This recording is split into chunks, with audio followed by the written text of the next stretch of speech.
You've probably heard you can write off a car or a truck for your business, maybe even the full amount. But here's what they never tell you. The IRS has rules. And if you get those rules wrong, the write-off can come back to haunt you. You could lose the deduction or worse, face penalties. Today, I'll show you the truth about how to write off a vehicle the right way and the one decision that makes or breaks your deduction. There are two ways to write off a vehicle. One is through something that we've had for years and years in the statute called Section 179. This is the question I get asked the most. Can I take Section 179 and deduct my car? We have another one called bonus depreciation. Now, this came into effect at first in 2017 and was resurrected in full in this latest bill, the One Big Beautiful Bill, 2025. And it was resurrected at the beginning of the year, basically January 20th of this year. There are two code sections that seemingly do the same thing, but they do them different ways. So they both allow you to deduct certain vehicle costs, but Section 179 has certain income limits and phase outs that bonus depreciation doesn't have. Okay, now we're looking at certain vehicles, right? Because if your vehicle's under 6,000 pounds, don't pass go, don't collect $200, right? If your vehicle is less than 6,000 pounds, then you're restricted to the normal automobile rules. You can still take some bonus depreciation, but you cannot take Section 179, okay? If your vehicle's under 6,000 pounds, you cannot take 179. You can still take some bonus depreciation. So if you're under 6,000 pounds, you definitely want to look into bonus depreciation. What if you're more than 6,000 pounds? This is the question I always get, especially at the end of the year. I'm thinking of buying a truck. I want to buy it this year instead of next year because I've got a big tax bill this year. Okay, I could reduce it. I buy this $90,000 truck or $120,000 truck and I reduce my tax bill. Okay, so we're talking about trucks and in the case of bonus depreciation, also SUVs. In the case of Section 179, not SUVs. So here's the first difference that you want to pay attention to. An SUV doesn't qualify as a truck for Section 179, so you're not going to get it anyway. A truck for Section 179 has to have a 6-foot bed where no passengers can be in it. So that's 179 rules. Now, these rules were going to be really important because bonus depreciation was phasing out. Bonus depreciation just says it just has to be over 6,000 pounds. We don't care what it looks like. It's not considered a passenger vehicle if it's over 6,000 pounds under the bonus depreciation rules.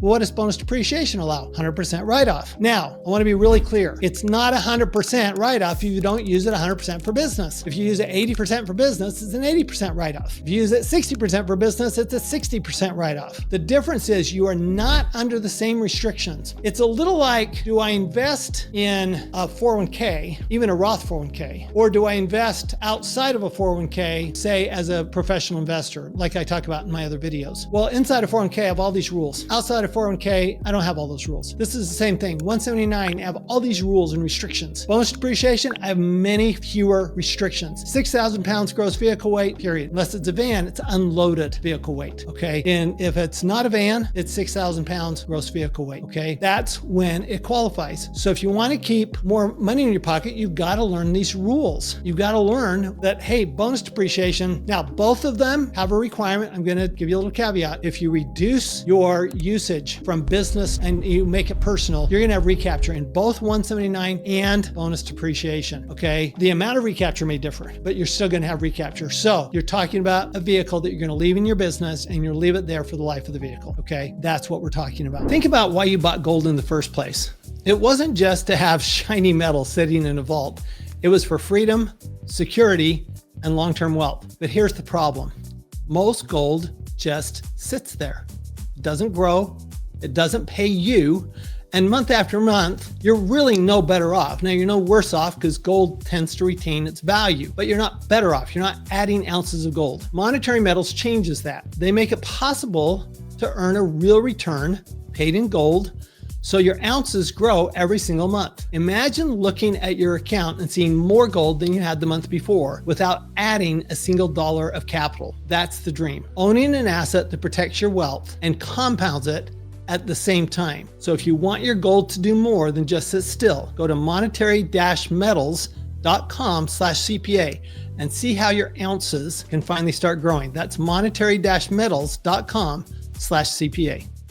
Now, here's the thing. If you want to keep more cash in your pocket over the next 30 days without changing your business or working more, I've put together a free guide that shows you how. These are simple tax strategies that I use with my clients every single day, and they can put real money back in your account fast. But here's the thing. We're only giving away 50 free copies. Once they're gone, they're gone. So if you want it, don't wait. Click the link below to download your copy right now. Now, how do you know when to use bonus depreciation versus 179? I'm going to give you a simple rule. You always use bonus depreciation instead of 179. I literally cannot figure out when you would use 179. Bonus depreciation is now permanent in the tax law. I can't quite figure out why section 179 is there. I presume that there's some unusual asset that qualifies for 179 that doesn't qualify for bonus. I haven't found it yet. When I do, I'll let you know. But in the meantime, when it comes to vehicles, bonus depreciation, from what I can tell, is always going to be better. So here's another restriction on 179. If your write-off of your vehicle creates a loss in your business, section 179 says you cannot create a loss with section 179 deduction. Bonus depreciation does not do that. Well, why is that important? Well, you may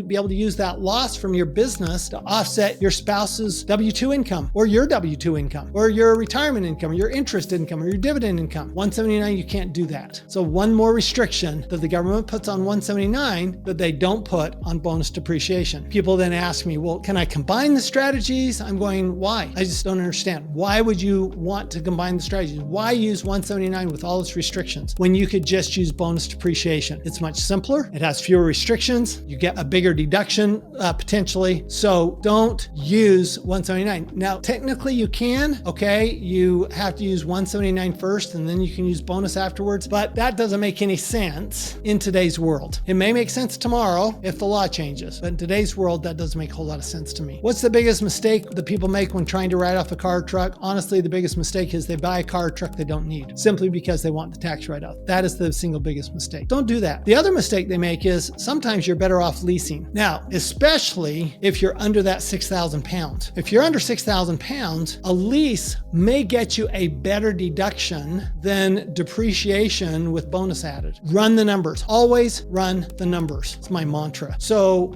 some people will go, okay, hey, but I still want that tax write-off. Okay, well then make sure you're buying the right vehicle. Check the gross vehicle weight. It's inside the driver's side door on the vehicle. That's where it is. So when you're going shopping, just open the driver's side door, look on the side panel, and you'll see that it will give you the gross vehicle weight. Somewhere there's a sticker that gives you the gross vehicle weight. That's the number you're looking for, unless it's a van. Then it has to be unloaded vehicle weight. My guess is, I've never shopped for a van. Well, my guess is vans probably put that on, but if not, ask the salesperson, okay? Don't buy the wrong type of the vehicle. Also, be careful that you track your usage. You do have to report to the IRS what percentage you're using it for business. Don't just guess. Put your mileage down at the beginning of the year, put your mileage down at the end of the year, right? And then somehow track your mileage in between. You do that and you'll be audit safe. You don't want to lose the deduction because you don't have the documentation. Now, once you understand how to turn your vehicle into a tax deduction, the next step is protecting everything you built, because the moment you start building wealth, you become a target. In this next video, I'll show you exactly how to protect your wealth and how to protect your time and your business as well. Click the video on screen or down below and I'll walk you through the next step to permanent tax-free wealth.